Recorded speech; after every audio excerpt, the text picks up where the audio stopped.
Let's try this again. Let's try this again. YouTube's got some stupid reminder up there now. Good morning, everybody. Massive Iron Channel. I'm Steve Shaw. I'm going to try to do a live video. We'll attempt to do a live video. YouTube keeps giving me grief. I just tried to do a live video. Now I can see the comments now. Thank God I was on here before and YouTube was giving me fits. What's going on, everybody? So sorry about that. I tried to fire up a live video like 2 minutes ago, and it was absolutely a train wreck. YouTube kept giving me error messages. I saw no comments whatsoever, so I'm just sitting here talking to myself, drinking coffee and looking awkward.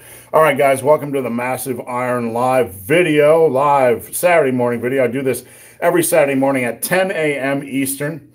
I'm going to get to all the questions. If I miss your questions, post them up again. If I miss your questions on here, you can head over to Instagram at Ben the Barman, send me a DM. What's going on? Sorry about that, guys. I could not see any questions at all, and YouTube was giving me fits. Yes, Stan, I can see comments now. How's it going? How to build dense muscle. Get strong over a long period of time. That's really all there is to it. Spent 10 years in the gym. Do a reasonable amount of volume, get a lot stronger than you are now. And that's it. What's going on, Junior? Ryan? What's going on, Joseph? I couldn't tell if you guys could see me, hear me, or if I actually existed. What's going on, Raphael from Poland? And let's see. We are back, Elijah. Yes, we are back. What's going on, Junior? I'm glad we're back because I was getting a little bit nervous that I was gonna have to sit there for an hour just drinking coffee and wasting, internet bits and bytes. Guys, just to let you know, before I get started, I have a free first month of coaching. If you want to improve your results, just send me a DM at Instagram. I'll let you know the details. It's a full hands-on coaching. None of this bull crap where you just check in with me every week. I talk to my clients all day, every day. I'm available to them all day, every day. We do form checks. We set up diets. We look at workouts. I help them get their results. So if you're interested, a free first month, hit me up on Instagram at Ben the Barman. Hyper alarm. Good morning. Was wondering if you could, a good way to approach warm-up sets or for compound movements. I have quite a few videos on this channel. If you go to the main page for this channel, there's a search box that says warm-ups. I have a really good instructional video on how to do that. I could go over it in this video, but it's basically, it's simple. If you're going to be doing 225 on bench press as your first set, you do bar by 10, maybe 95 by 10, 135 by 5 by 8. And then you start to creep up by about 10% increments, maybe about 160 by 3, maybe about 185 by 1, and then maybe one more last warm-up set. 205 by 1, or just jump to 225. But anyway, you can go to the main channel of this YouTube page, this YouTube channel. The main page of this YouTube channel, there's a search function that says warm up, and I have a complete video or many videos on that subject. What's going on, Kyle from Connecticut? What's going on, Flea Market Fitness? Raphael says, I'm enjoying the live videos. Keep them coming. Thanks. Just a reminder to everybody that I do these every Saturday morning at 10 a.m. Eastern. 10 a.m. Eastern. All right, who do you guys think is going to win the Super Bowl tomorrow?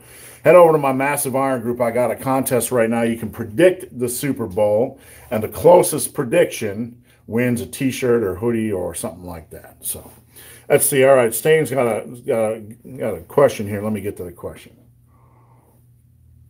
My OHP sucks compared to my bench.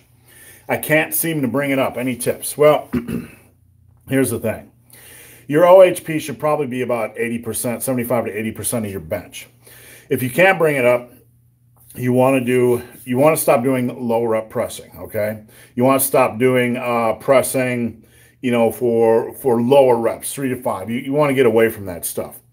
You want to do 2 compound movements a week, a dumbbell variation, a barbell variation. Don't really care what it is, seated, standing, Arnold press. Don't really care. But you kind of want to work within the 8 to 12 rep range for both. And you want to progress in that. So one of the best ways to do so is, say you're doing 135 on a barbell for a barbell overhead press. And You do 3 sets of 10.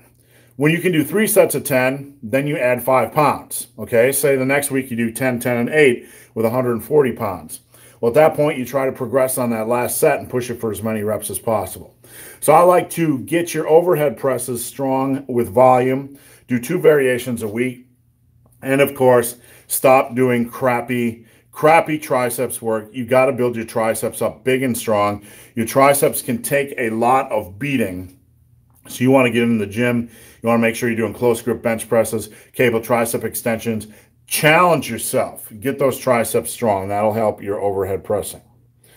Kelly Larson's Pats. That's probably the consensus, but we'll see. Zen says, I'm working out at the same time I'm watching a video. Crush that workout. Hyper Alarm. Any tips for increasing the number of pull-ups? I can do maybe 3 or so in the first set. Yes, this is something I've talked about many times. If you want to get good at pull-ups, you need to do them frequently. I suggest 3 to 4 times a week. And what you do is you do block sets. You can do this at the end of your workout. I recommend at the end of your workout. So you're going to do a time set or a block set for 2 to 3 minutes. You're going to do this 3-4 times a week, all right? So in that period of time, you do as many pull-ups as you can anyway, anyhow. You just get in there and you try to do as many reps as you can safely so you're not jacking up your biceps. So you do as many as you can in that time period. And you do this 3 times a week. And you continue to do that every week, and you try to increase the number of reps you can do in these blocks. And you need to do that for an extended period of time. You need to really dig in with your pull-ups, train them multiple times a week, and try to improve the number of reps you can get in these block sets or time periods, or these restricted periods of time, if that makes sense. All right, let's see. Let me get some coffee here. How's it going, Lightning? If I'm babbling, it's because it's still frozen in here. Lightning says, Steve, would it be fine to do an upper-lower 3 days in a row? Yeah, it can be. I would take a day off after that. One of the programs that I give to many of my clients is an upper-lower rotation. So they have upper A, upper B, lower B, and they can rotate between those workouts as much as they want. 2 days a week, 5 days a week, whatever. Now, 5 days a week seems a little bit extreme to some of you, but sometimes it just happens. Sometimes we just have periods in our life where we want to get into the gym and smash some more workouts. But yeah, I wouldn't, I probably wouldn't do more than 3 days in a row on an upper lower, because after that, it's probably a good time for a break to get a little bit of rest. So let's see. Matt, partials like scapular retraction, jumping pull-ups with slow negatives, and assisted pull-ups are really helpful too. Pick up the change, it adds up. All right, let's see. Milos, for the overhead question, I'm doing Steve's 10 to 50 progression, but I'm doing it for overhead press. That's a really good way to do it. That's a quality way to attack the overhead press. There's a workout that I put together called the 10 to 50. I believe that's the name. I can't remember. It's been several months, but that's a really good way to attack the overhead press as well. And if anybody has a link during the live Q&A, if they could drop it in the comments section below, that would be sweet. I would really appreciate that. Ben on Adventures. What's going on, Ben? Thoughts on Myoreps by Borge. Myoreps is basically just a rest pause variation.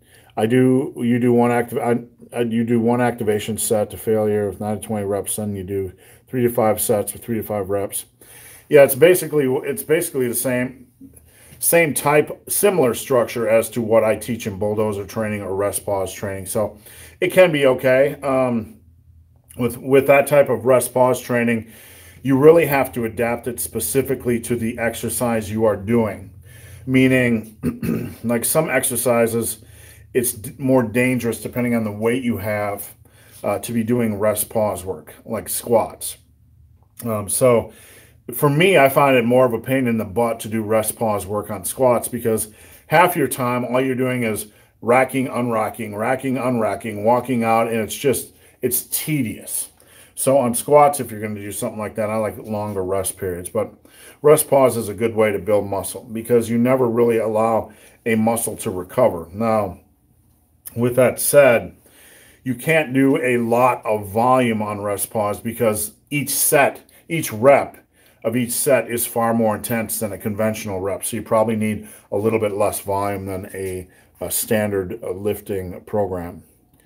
SC, Hyper Alarm, thanks for answering. Much appreciated. I'm glad to answer any questions. And again, if I miss anything, just let me know. Alexander, one of my clients. How's it going, Alexander? How do you get the most out of circadian rhythms in a workout? I have no idea how to answer that question. All you can do on anything in any given day is get up and fight. That's all you can. That's how you get the most out of anything. That's the answer to everything. How do you get the most out of it? You get up and fight. I mean, circadian rhythms and all that kind of good stuff, and your sleep patterns. You know what? Everybody's unique. Everybody's different. Everybody's going to have it. You know, each week is going to be different for everybody. So as far as you know, there is a best time to work out scientifically, and that's typically in the late afternoon. Our central nervous system is generally a little bit more awake and aware and ready to rock and roll. But that certainly doesn't mean you can't work out at other times in the day. The only way to get the most out of anything is to give it 100%. It's attitude.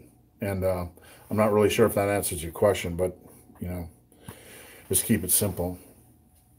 I picked up a kitty off the street so it doesn't freeze. Way to go, Raphael. I think I'm going to keep him. He's growing really fast, so I'm calling him Steve. You might want to call him the big, hairy, ugly kitty. Just a suggestion. Elijah, need help on diet. More important, calorie intake or protein for building muscle. It's very difficult in a video, Elijah, for me to give out general guidelines because it's a very complex thing.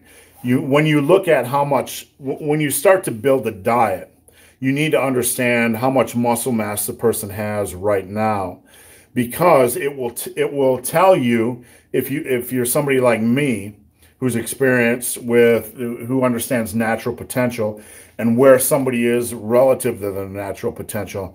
Looking at how much muscle mass they have right now, you know how much they have left to build, and you can help set up a diet that doesn't get them fat. So without me having a picture or more information, I can't really help you out. I can't really tell you how aggressively to eat. All I can really tell you is try to get in a minimum of 150 grams of protein. Elijah, I do offer a coaching service. The first month is free. I do offer a diet assessment service. I do offer assessment services over at Super Living Today. The diet assessment is only $39, and it can get you on track. So if you want a bigger option, you can do the coaching. First month is free. Just hit me up on Instagram at Ben the Barman. I'd be glad to help. But it's just difficult to give out generic advice over a channel like this. Brian B. Steve, started watching your channel about 5 months ago, and I'm glad I have. Thank you for your support. I sincerely appreciate it. Got a two-part question about overhead pressing. What's your opinion on it and ways to increase it? I actually just answered that question. I just answered that about 5 minutes ago. You want to do a barbell and dumbbell overhead press variation every week. Doesn't matter if it's seated, standing, it doesn't matter. You want to do about 3 to 4 to 5 sets for each, probably 3 to 4 sets of 8 to 12 reps. Get in your volume, progress in the volume ranges. Don't try to progress in the lower rep sets. I find it's better for for building strong shoulders and for building shoulder strength to work generally between the 8 to 12 rep range and progress in those ranges. You want to get in a reasonable volume of overhead pressing, and you want to progress in those ranges. You also need to get your triceps strong, and you need to be doing close grip bench presses, cable tricep extensions, skull crushers, whatever, and you need to get aggressive about getting them strong. I will tell you that when I am at the gym watching guys do cable tricep extensions, and this is kind of a rabbit trail, but we're going to talk about it, most of them don't do more than my wife. Let that sink in. My wife does more weight on cable tricep extensions than most men I see at a gym. Most men are not training their triceps hard enough. I'm just going to leave it at that. because my wife's certainly not a freak. Okay, she's 125 pounds. All right, Zen, finishing up week 8 of Massive 6, starting to show a little traptitude. That's what I like to hear. Might be one of the best programs for us older lifters. I'm glad you run. I'd love to hear more about your results, and I appreciate your support. I'm glad it is serving you well. Thaddeus Fields is here. Thaddeus was just in this gym last weekend. I made him eat Mexican food. Don't tell anybody. What do you think about using sleeping pills to counter pre-workout? I don't know anything about sleeping pills. That's not in my lane. And I imagine there's a wide variety of sleeping pills. In the old school military, when we couldn't sleep, we would use Dayquil because that was a quick and dirty method. That can obviously leave you a little bit foggy in the morning, but I imagine so can sleeping pills. If you are using a pre-workout and it's keeping you up, you need to stop using a pre-workout with caffeine and go to something that is more pump-based, like something that is focused more around citrulline, creatine, beta-alanine, pump things. You can find a product at Tiger Fitness called Vasky by MTS Nutrition. You need to go to more pump stuff, or you need to take that and just maybe cut back on the stims, because at the end of the day, sleep is the most important, one of the most important things we do every day, and you cannot be cutting your sleep short because of a pre-workout. I'll just leave it at that. Hector, what do you feel about deloads that don't lighten the weight, just reduce the sets per week? I'm not a fan of deloads, honestly. I've never been a fan of deloads.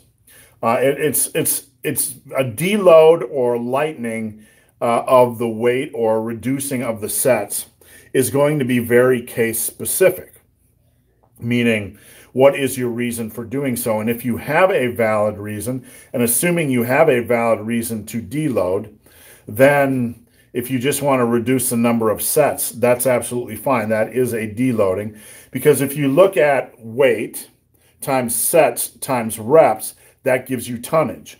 So if you're doing 1,000 pounds of tonnage and you reduce that 1,000 pounds of tonnage to say 600, you're actually deloading the intensity of the workout. So that is certainly a reasonable way to deload if you have a need to deload. Ben Dixon, thanks. Watched your deadlift critique on someone's lumbar overextension. I know I'm guilty of it for a year, going to try to fix it now. Yep. One thing you always want to do on the deadlift, and he's talking about overextension or hyperextension of the spine during deadlifts. I've talked about this before, but when you deadlift, you kind of want your lower back, your spine, to be like a straight line. You don't want it hyperextended in, you don't want it hyperextended out. Well, that's your lower back, not your upper back. You want that kind of neutral and tight when you deadlift. So look at that in your videos that you take. Alexander, dumbbell curls versus single arm curls, and why? When it comes to curling, I like dumbbell curls single arm because of the unilateral action. When you lift with one arm, the body is set up or wired to allow you to be a little bit more stronger on one arm than you would be at two at the same time. Dumbbell rows, it's kind of the same case. There are certain exercises that this is not the case because of the mechanics of the exercise, like the leg press. But for an exercise like the dumbbell curl, you can get more focus and more power and more strength one arm at a time. Therefore, I'm a bigger fan of dumbbell curls of one arm at a time. You can certainly do two arms at a time, but let's face it, when I'm programming bicep work, it's usually you have things like dumbbells, you have things like cable curls or machine curls, you have seated cable curls, you have reverse lat pull downs, which are a really good bicep activator, and then you have like easy bar curls and barbell curl variations. So when it comes to with all the quality variations of dumbbells out there, or of bicep exercises, when I'm going to move to dumbbells, I generally like, and this is just me personally, I like to do them one arm at a time. Now, it doesn't really matter. You do them the way you want to do them. At the end of the day, it's it doesn't really matter. What matters is that you get a lot stronger, do the exercise you like to do, and get a lot stronger in it than you are right now. That's most important. What's going on, John West? Been on adventures. Thoughts on crossover hammer curls? That would be like this right here. That's a crossover hammer curl. It's a good exercise. I used to do them quite a bit, 3, 4 years ago. And it's an exercise that comes and goes out of my rotation. Not because it's better or worse than anything, but just something I like to rotate in. But sometimes I just want to go really heavy on dumbbell work. And I find the crossover hammer curl where you're doing like this. If you do it right, you can feel that big softball in there, that hard ball, that bicep. You can feel that contraction. And you can use more weight because it's a better leverage-friendly exercise. Now, just because you can use more weight isn't going to make it inherently better than a dumbbell curl, a straight dumbbell curl. But it does say that it might be worthy of incorporating in maybe every other week in your program if you want something a little bit different. So mileage may vary. I like the exercise variation, and I think it's very safe. Brian B., thank you. Your 50 to 10 program has helped me increase my bench tremendously and break my plateau. That's wonderful to hear, and I'm glad that program is serving you guys well. It's turned out to be one of my better programs and one of my most successful programs, and everybody that seems to be running it is experiencing good results. Let me get a little bit of coffee, guys. It's freezing in here. Just a reminder, if I miss your question, post it up again. I'll try to get to it. If I don't get your question on here, you can go over to Instagram at Ben the Barman, send me a DM. And if you need one-on-one assistance, form assistance, you need help with your diet, your workout. I do workout assessments, diet assessments. You can go over to superlivingtoday.com. I'll help you out. I get some Massive Iron t-shirts over there as well.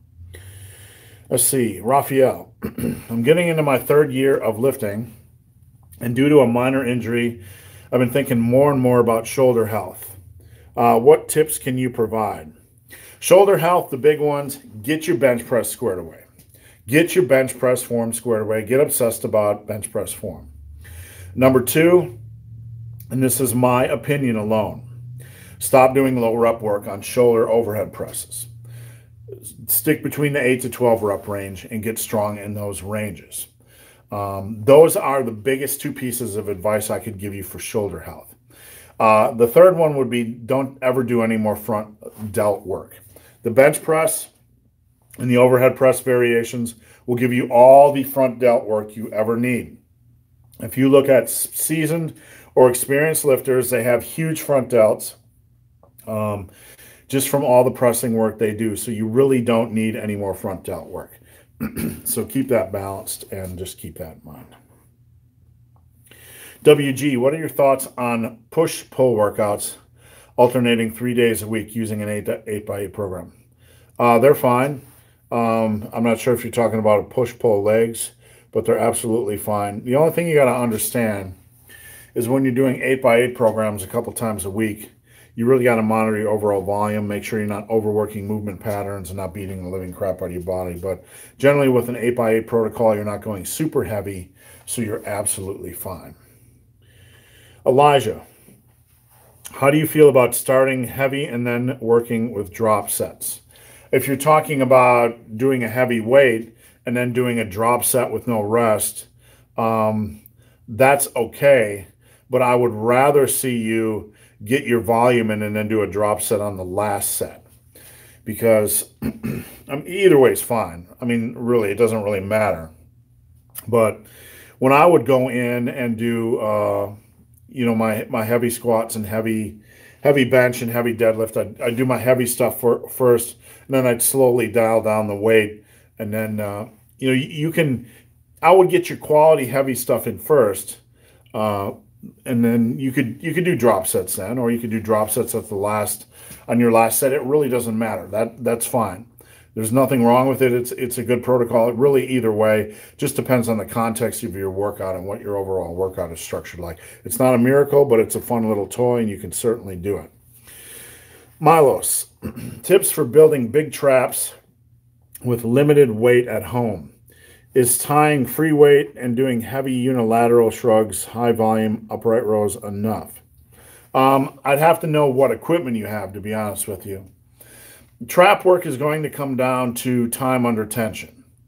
Time under tension is going to be your big focus because traps, more than any other exercise, have a very limited range of motion. So you can do 10 reps and have a very minimal time under tension. So when it comes to traps, you want to focus on building time under tension. You can do that with carries. You can do that with holds, static holds at the end of sets, prolonged holds at the end of sets. You can do things like a 20 rep set and then a static hold for 30 seconds.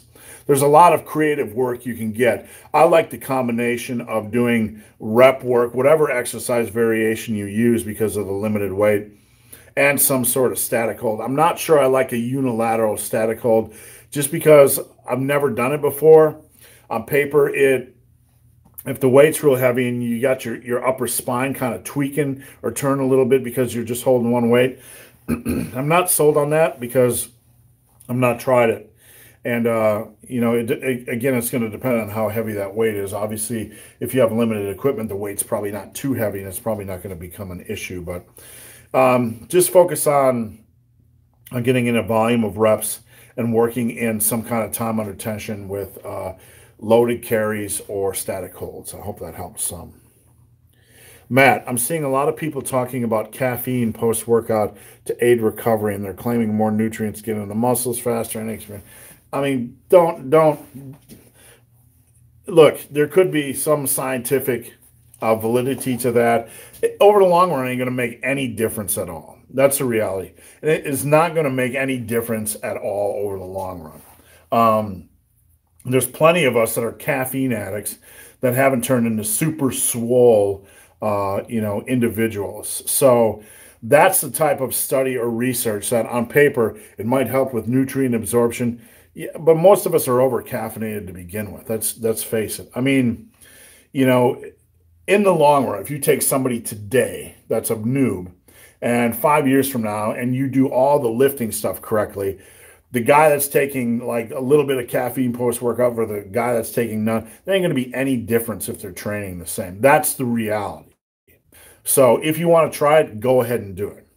But that's one of these scientific studies that's like, it could add like one molecule of muscle mass. It's just, nutrient delivery. The body's not that fragile.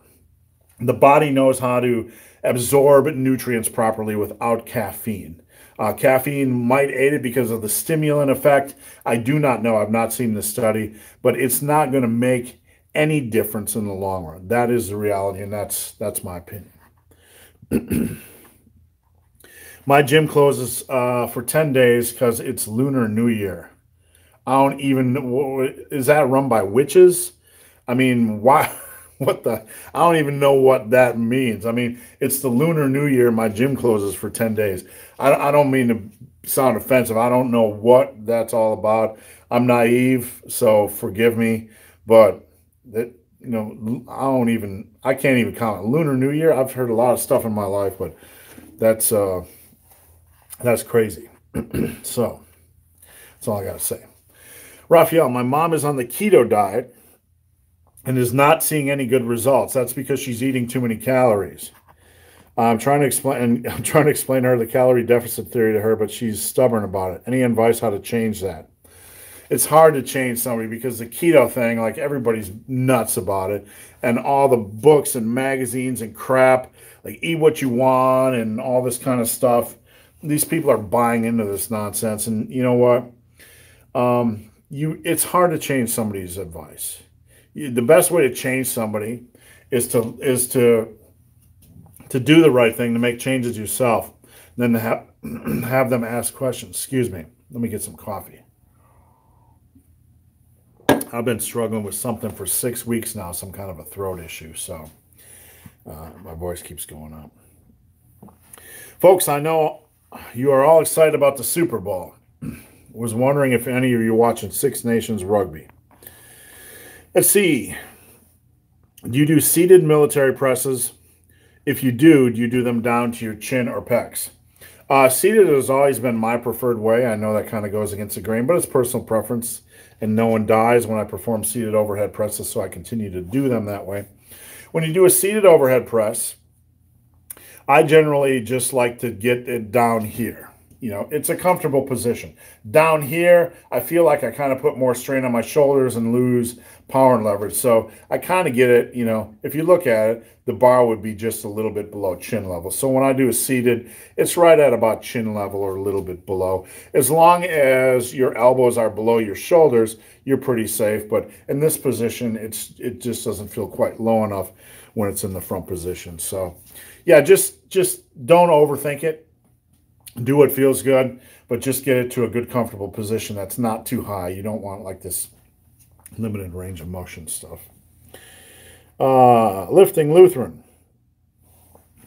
Finally made a live video. Lifting Lutheran is one of my clients, and he made a live video. I got to go check it out when I'm done with this.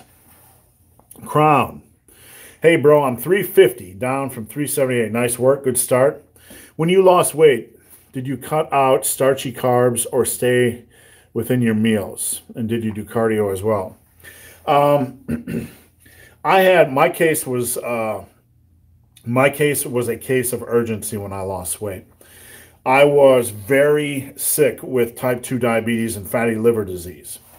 And I wanted to remove all carbs and remove a lot of carbs from my diet because carbs were a main driver in my bad eating decisions. Not just sugar and flour, but I would eat a lot of pasta as well. So I cut out, when I lost the weight, when I started, I just ate meats, fruits, vegetables, and healthy fats. I ate as much as I wanted to, and I lost a lot of weight. I'm not telling you guys to eat as much as you want. I was a big guy with a big metabolism that was eating bad, and it was very easy for me to lose weight. But yeah, the main thing is to cut out, I would suggest cutting out all the sugar, all the flour, as much as you can, every last molecule you can. And then maybe dropping your starchy carbs by about half. Just because you want to kind of place more focus on fruits and vegetables and meat and stuff like that. You want to make some more room for other things. I'm not telling you carbs are evil, not at all. What I tell people to kind of move away from starchy carbs a little bit or complex carbs is because I generally want them to eat more vegetables. Vegetables are very filling. You can eat a lot of vegetables, and you really probably need more micronutrients in your diet because we've been eating like crap for so long. So I hope that helps some. Thaddeus. Let's see. He's talking to somebody else. Wide grip. Kelly Larson. Wide lat pull, wide back. Wide lat pull? No. It's not like that at all. If you do a well-rounded back program, you know, you're going to build a thick, strong back, and that's reality. You're not going to widen your back by using wide lat pull downs. That sounds like pure bro science to me. So, been on adventures. Oh wait, missed a question. Nisi Osekavu. Sorry, I'm trying my best. Thoughts on 5x5 until we reach standards? Don't like it. It's not my favorite way. It's simply not. It's not my favorite way. Will it work? Yes. It's not my favorite way though. I prefer a system. I prefer making sets count. I prefer auto-regulated, progression. Check out my book, Massive Iron, over at Super Living today. You can use a 5x5 to get up to speed. I just don't think it's the best way for most of us that really want the goals of building muscle and strength. I don't feel it's well-rounded. I feel it's rather arbitrary, and I don't feel it pulls into play all the factors of hypertrophy or the muscle building process that we could be pulling in. Let's put it that way. Ben on Adventures. Thoughts on floor press? For fat guys like me, it's just a pain in the, old guys like me, it's a pain in the butt to get up and out of the floor. So, you know, I don't really, look, all things considered, when it comes to benching programs, I never work in floor press. I would prefer personally, and this is just me, and I'm not saying the floor press is not useful, But for me, it's just easier to program in bench press, dumbbell bench press, and close grip bench press. I like the close grip bench press, and you don't have to get on the floor and do all that kind of setup. So it's an okay variation. It's not a magic variation. If you want to use it, use it. But I would not replace it for your bench press. I'd use it in combination with a bench press and just see if you like it. Let's see here. Big Jack. Doing back work before bench has really helped my shoulders. My anterior delt was really hurting. I've never heard of anyone doing that before, but outside of a, you could certainly do it in the context of an upper-lower type of split. If it's working for you, man, I'm glad to hear it. Stick with it. What is a good squat for someone at 200 pounds and 6'3", 400 pounds? That's a good squat. That's a good goal for really any natural. If you can get your squat to 315 by 5 at 200 pounds, that's a good start. But really, any natural that is wants a good squat goal needs to get up to 315 by 5. That's a good squat. That's a good goal for most people as a baseline considered good. Anything below that, you're still kind of in that late beginner stage trying to rise up and build your squat strength. So 315 for reps are about 365 to 400 pound 1 rep max. That's a good starting point. Zen 60, I plan to do a video series for the final phase of Massive 6. What information can I give and still be fair use? As long as you don't give out the full program, it's all good. Just mention the program. You can talk about the way you train. Just don't feature the screenshot or talk about the full program in the video, because then you're giving away the whole kitchen. But you can certainly tell the exercises that you do. So let's see. All right. Danielle Khan, hello from Singapore. Glad to have Singapore back in the house. Is decline bench ever needed in any point? Is it ever needed? No. A lot of exercises aren't needed. That doesn't mean it doesn't have value. Is it needed? No. The decline bench press is never really needed. The thought that we have to somehow do flat and incline and decline bench press in a program to get a well-rounded chest, anybody that tells you that is very misinformed and well-intentioned. So it's not needed. You can certainly do it, but I would do it in combination with the bench press and not as a replacement for the bench press. Let me get a little coffee. All right, guys, I'll be on for about another 20 minutes. If you have a question, fire it up. If I miss your questions, go over to Instagram at BenTheBarman. Send me a DM. Just a reminder, at my website, superlivingtoday.com, I have a lot of t-shirts, so go buy one. It's only 20 bucks, and you can afford it because you're an adult. And tag Massive Iron on Instagram. I got a bench press course over at Super Living Today, only $7.99. I got my book Massive Iron for $14.99. You need coaching. The first month is free. Hit me up on Instagram at BenTheBarman. All right.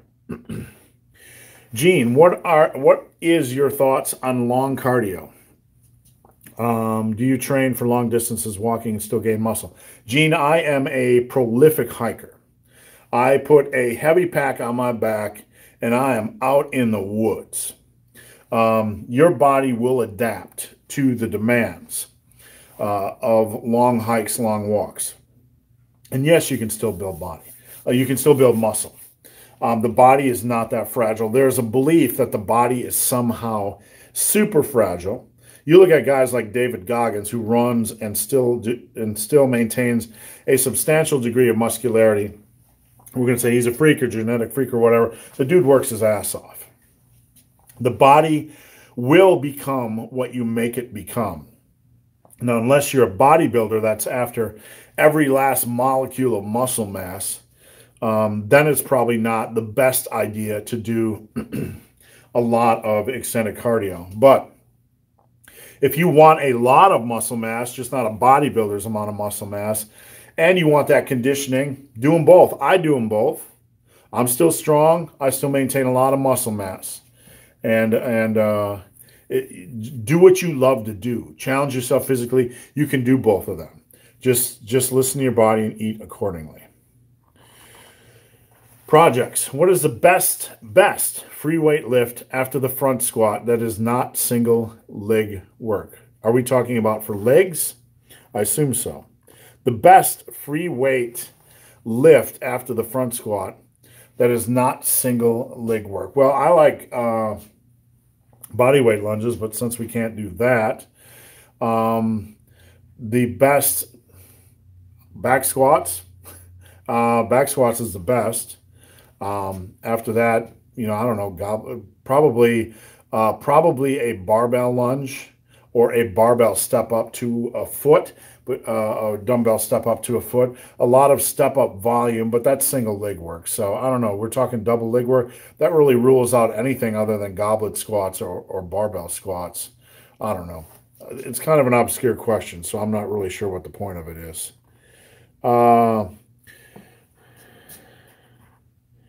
Let's see, Bennett Adventures. I've added seated dumbbell lateral raises in versus standing, and it feels way more. Sorry, I didn't catch the end of that. It feels way more what, Ben? Let's see. Alexander says a Lunar New Year is a Chinese New Year. Okay, that's fair enough. That's fair enough. I'm not sure why we close the gym for the Chinese New Year. Maybe the Chinese don't want to lift. Maybe they sound like they party hard, like for 10 straight days after the New Year, and they don't want to get in the gym. That's fine. Your opinion on BNPs. I assume you mean behind the neck press. I did behind the neck press for a very long period of time, and I can tell you if you do it properly, it's rather it's okay to do. With the behind the neck press, you want to make sure your elbow. You want to make sure the bar is not going basically below the bottom of this little thing right here, the bottom of your earlobe. That's about as far as you need to go on a BTN press, behind the neck press. That's about it. Anything lower than that, and you really put a lot of strain on your shoulders. That's just my opinion. Could be bro science, but I find I got my behind the neck press, the 315 seated at that level. It feels good to me, and I did it for a very long period of time without shoulder issues. That's just my opinion. Mileage may vary. Supplement Engineer, everybody should follow him on Instagram, the Supplement Engineer. That's Robert. What's the brew this morning? I think we got some coffee, some wifey coffee, you know what I'm saying? Like some mocha, vanilla, cinnamon, chai, something, I don't know. It's some kind of weird chick flavor, if that's okay to say in our politically correct landscape. It's some fluffy, foo-foo-y something that has caffeine molecules in it. So I'm taking one for the team today. WG, I'm training for a marathon. When should I stop my leg exercises? Never. You're not going to risk injury. You're going to probably increase injury if you stop strengthening your legs. I ran a trail marathon and did legs up to a week before the trail marathon. If you're in a strengthened condition on your legs and you stop training your legs, they're going to weaken. So if anything, leading up to a marathon, you might want to pull back a month the volume and intensity you do, but you still want to maintain strength. That would be my best opinion. What is the best rep range for big calves? That's kind of a misguided question because there's not a best rep range. The problem with calves is that most people do not train them voraciously for strength and progression like we would the bench press or squat. So you want to do a volume of calf work as a foundation, a volume of calf work focused on progression in that volume. So 4 or 5 sets of 10 to 15 reps focused on progression. But the key is focus on progression. Get them as strong as humanly possible. A lot of people out there who complain about, I'm unable to increase my calf size, and then you look at their calf strength and they're not attacking it. Let's just be honest and let's be fair. So your best bet in anything, if you want to try to make it bigger, is to challenge the heck out of it. And that is to make it stronger. So that's the best bet. Get in a good volume. and get stronger in that volume. YouTube, are good mornings even worth doing? They seem awkward, and RDLs just seem a superior movement. Look, good mornings, they became very fashionable in the powerlifting world, but, I don't see them as much anymore. The guys still doing them. They're a quality movement. I think in the context of a program, depending on your goals and your weaknesses and where you're at, they can be a good variation. But the reality is, for the average lifter like you and me, that are power building, that just want to get as big, as strong as possible, and not after a superhuman powerlifting total, they're really not needed. I think they could be a good movement to put in when training for a bigger deadlift. But, when it comes to RDLs, you got to understand RDLs can be very challenging on the lower back. They can tax the lower back. So I don't think a lot of RDLs is a smart choice either. I generally only program 2 sets a week, 2 to 3 sets a week for trainees, because I don't want to overwork the lower back too much with deadlifts and RDLs. But no, they're not. Good mornings are not needed, but they certainly can be useful. Harut, is it normal my chest is more sore near my shoulders in the front instead of the chest? Yeah, I mean, here's the thing. You have to understand, and this is just my opinion based on information that I've seen. But the soreness you're experiencing is generally not muscular. It's fascia related. It's connective tissue related. The connective tissue, the fascia, has 9 times more sensory neurons. It's more prone, more likely to feel soreness and pain in that than the muscle. So generally the soreness we're feeling, the soreness and stiffness that we're feeling is not the muscle itself, but it's the fascia and connective tissue. And depending on the makeup of that muscle, because every muscle has a different fascia connective tissue profile, you're going to experience different degrees of soreness and maybe even regional soreness. So yes, it's certainly possible. What's going on, Johnny Syndicate? Let's see. Facials, 11. Just downloaded Massive Iron ebook. Love your videos. Thank you so much for your support. I appreciate it.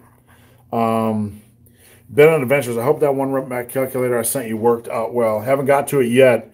Been absolutely slammed, but I appreciate it, Ben. I'll get around to it. I've been running like a, I was going to say something really crude, but I won't say it. I've just been so busy. I'll get around to it, hopefully. Lou, Steve, do you have a favorite protein powder brand? I worry about extra ingredients. Yes, I do. MTS Nutrition. That's all I use. I work at Tiger Fitness, and that's our house brand. And we control the flavor. We control the quality of ingredients. So I know what is in there, and we take it seriously. And Robert, the supplement engineer, who is watching, can vouch for that. MTS Nutrition all the way. There are certainly other quality brands out there, and we sell them at Tiger Fitness, so, do your research. There are other quality brands out there, but, MTS, I know because it is a brand that we are involved with, and I know the quality, so that's what I trust the most. Thank you, Lightning. I appreciate the donation. Yost, how do you work out your face to build good dimple muscle? It's just all good genetics. You got to pick the right mom and dad. Hey, Steve, I was watching your video and started watching you live. Go Bucks. Let's see. Speaking of calves, been on an adventure. I've started to use rest pause with them and definitely like that over straight sets. Rest pause is a great way to get in your volume and challenge your calves. So that sounds like a wonderful approach. All right, guys, I got about 10 minutes left. If you want to get your question in now. Post up your question. I should have time to get it before the end of the hour. If not, if I missed your question, you guys are watching this late, come on over to my Instagram at Ben the Barman. Oh, somebody's sliding into my DM. We got somebody sliding into my DM. What's going on, Australia? What's going on? I'm good. This is my beautiful wife, Fiona, the most beautiful woman in the whole world. And I got to tell you, I'm the luckiest man in the whole world to have this little special Australian. What are you up to? I finished something to see you. Okay, where is it? It's hanging out here. Okay, I'll go see it soon. All right, I'm almost done. All right, I didn't actually pinch her butt. You guys didn't see that. Casey Faye Shitness. You guys should subscribe to Casey. He's a local guy. What is your opinion on college kids, 20-somethings, in regards to fitness? What is your opinion on college kids in regards to fitness? One thing about, I'm not sure if this is answer your question, but I will say this. When we are young, and I was young once, our hormonal profile, our degree of fitness can cover up a lot of bad decisions. So we can eat bad, and we can eat a lot more loosely. We can drink a little bit more and not notice the impact.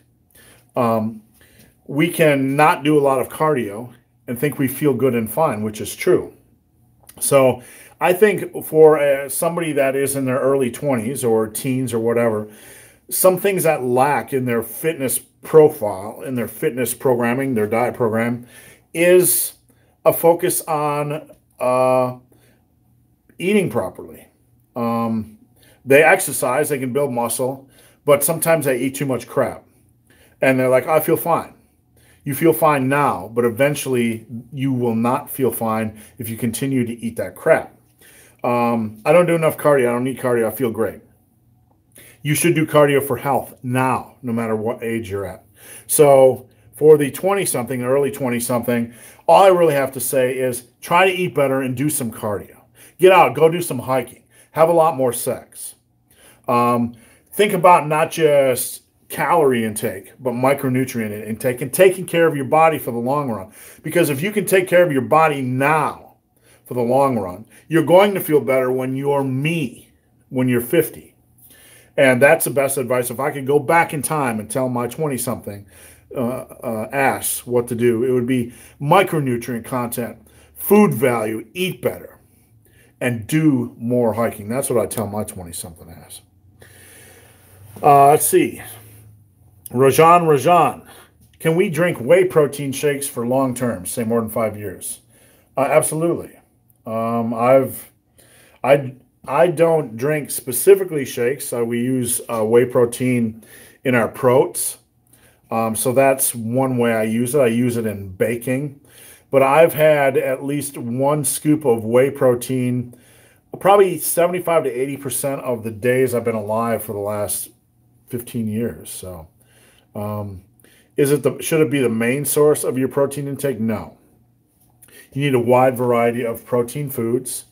Meats and eggs and all that kind of good stuff. It shouldn't be your main one, but there are times in our life where we need protein powder to help get our protein intake up, or it's just more convenient for us, and that's absolutely fine. All right, guys, I'm just about done. If you have any more questions, post them up. Post them up. If not, I want to encourage you guys, you're welcome. If not, I want to encourage you guys to head over to my Massive Iron Facebook group and join. And please head over to Instagram at Ben the Barman and follow me. I'd love to connect with you guys. I'd like to see what you guys are up to. Tom, opinion on next day fluff pumps to drive blood into a sore area. Basically what Tom is talking about is saying, let's say your chesticles are sore from a good chesticle workout. And the next day you get up and you want to do a little bit of pump work to drive blood in there for recovery. Is that a good idea? It's not a bad idea.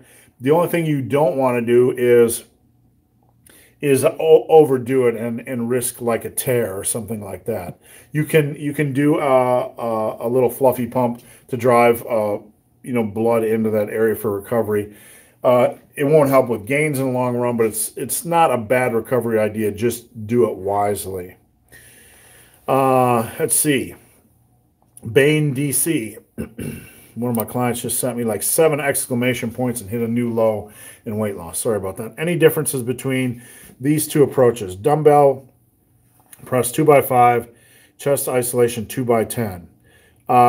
There's a lot of differences between them.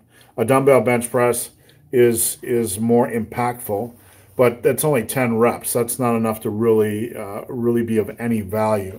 So as standalone, Those are just two tools. They really tell you nothing. They tell you nothing about progression. They don't have enough volume. So it's a really difficult question to answer. If you want more detailed analysis of your workout, I'd be glad to do that. Just hit me up on Instagram at Ben the Barman. All right, guys, I'm going to head off. The questions are done. Remember, I'm here every Saturday at 10 a.m. Eastern. Please join me. And if I missed your question, head over to Instagram at Ben the Barman and send me a DM. If you need coaching help, first month is free. You can go over to Instagram at Ben the Barman, hit me up, and I will give you the details. If you need a workout assessment, it's only $39. I'll rework your workout from the ground up. I do the same with the diet. I can do the same with your exercise form. If you need a good program, I have my bench press course over at superlivingtoday.com, and all that's going to be linked below. I have Massive Iron. And if you guys just want a t-shirt, I'd appreciate it if you guys will buy a Massive Iron t-shirt and tag me, Massive Iron. All right, guys. You guys have